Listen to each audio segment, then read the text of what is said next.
Polres Lombok Barat dikabarkan telah melakukan pemeriksaan terhadap mertua Brigadir Esko Amaksiud 50 tahun sebagai saksi kunci kasus pembunuhan pada Senin 22 September 2025.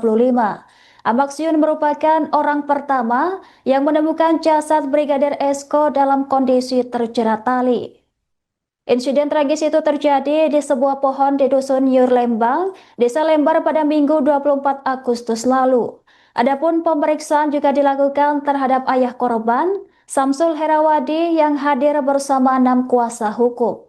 Hingga kini total 55 saksi telah dimintai keterangan oleh tim penyidik. Kuasa hukum korban Muhanan menyebut pemeriksaan Samsul mencakup tambahan 5 pertanyaan sesuai pasal 40. Download Tribun X sekarang, menghadirkan lokal menjadi Indonesia.